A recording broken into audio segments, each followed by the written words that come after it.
sahabat semua, ketemu lagi di channel saya Dr. Selvi Arta. Di video kali ini saya ingin berbagi informasi terkait gimana cara penanganan pertama luka bakar pada anak. Untuk lebih lengkapnya, yuk simak video saya sampai selesai.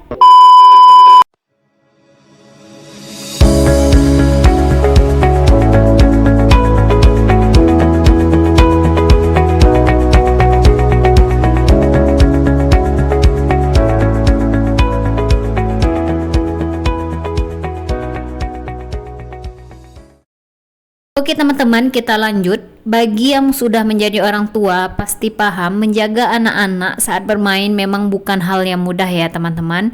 Apalagi anak-anak yang masih aktif-aktifnya dan ingin tahu tentang hal apapun itu. Dan mereka kebanyakan belum mengerti akan hal yang berbahaya. Salah satu jenis luka yang bisa jadi cukup serius adalah luka bakar. Anak-anak bisa saja mengalami luka bakar akibat bermain dengan api atau memegang benda-benda panas seperti panci, knalpot, dan lain-lain ya teman-teman. Namun orang tua tidak perlu panik jika luka bakar masih terhitung ringan ya. Ada beberapa cara yang bisa dilakukan sebagai langkah pertolongan pertama pada luka bakar yang dialami anak. Untuk itu, kita harus mengetahui derajat luka bakar. Derajat 1 bisa dilakukan pertolongannya di rumah, dan derajat 2 dan 3 sebaiknya dibawa ke rumah sakit terdekat. Oke teman-teman, ini ada pertanyaan dari Instagram saya. Dok, gimana sih cara penanganan luka bakar melepuh atau berisi cairan? Apakah diletuskan atau dibiarkan? Oke teman-teman, luka bakar bisa menyebabkan kulit melepuh dan membentuk gelembung yang berisi cairan. Gelembung umumnya muncul saat masa pemulihan luka bakar ya teman-teman. Setiap luka bakar memiliki derajat atau tingkat keparahan yang berbeda-beda ya. Hal ini menentukan cara pengobatan luka bakar yang tepat untuk setiap derajatnya. Lepuhan pada kulit muncul ketika terbentuk odem atau gelembung ya teman-teman di antara lapisan epidermis dan jaringan kulit di bawahnya.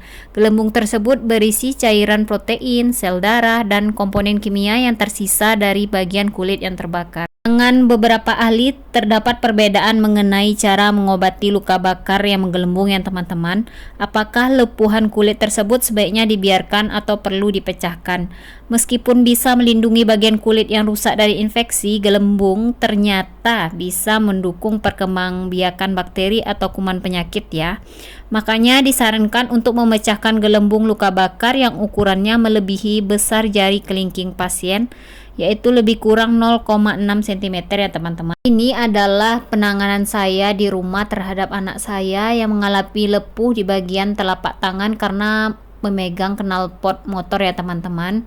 Ini penanganan hari kedua. Hari pertama itu pada saat terkena knalpot, saya alirkan tangan anak saya dengan air mengalir selama 15-20 menit di bawah air mengalir. Usahakan lakukan cara ini sebelum kulit mulai melepuh ya teman-teman. Dengan mengalirkan air ke bagian luka tersebut dapat membantu mencegah panas masuk ke lapisan kulit yang lebih dalam. Prosedur pemecahan gelembung luka bakar yang disebut dengan drawing ini tidak boleh dilakukan sendiri di rumah ya. Harus dilakukan oleh dokter atau petugas medis, dan jangan sekali-sekali mencoba memecahkan gelembung luka bakar terutama yang berukuran besar ya teman-teman.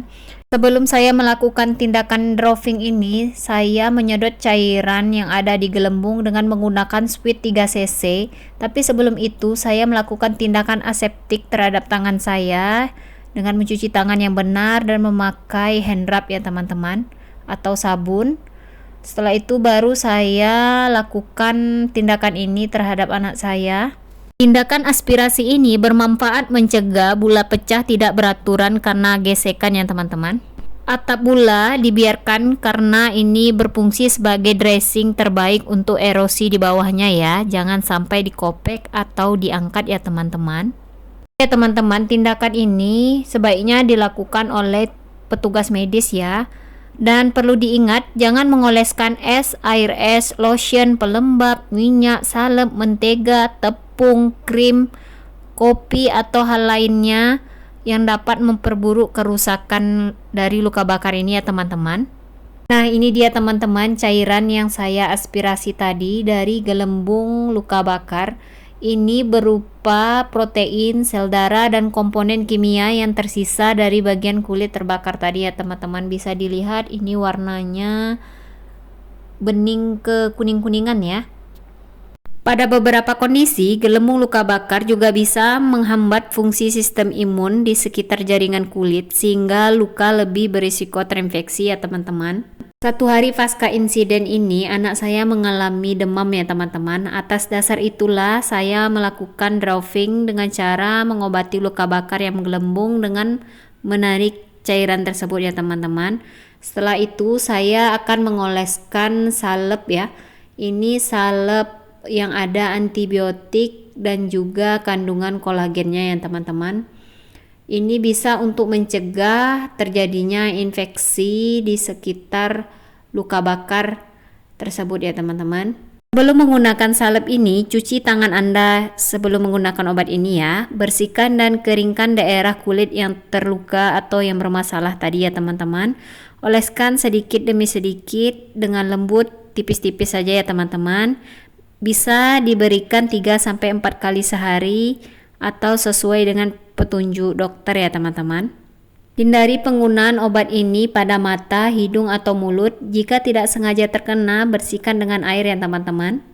Salep bioplacenton ini berbentuk gel. Obat ini digunakan untuk mengobati sekaligus mempercepat penyembuhan luka. Obat ini umumnya mengandung plasenta dan bahan aktif neomycin sulfat ya teman-teman. Kegunaan neomycin dalam bioplacenton adalah untuk mengobati infeksi bakteri ya teman-teman. Sementara plasenta fungsinya yaitu untuk memicu pembentukan jaringan baru pada kulit yang terluka atau yang mengalami luka bakar, serta menjaga elastisitas dan keremajaan kulit ya teman-teman. Oke, cukup sekian video dari saya. Semoga bermanfaat. Assalamualaikum.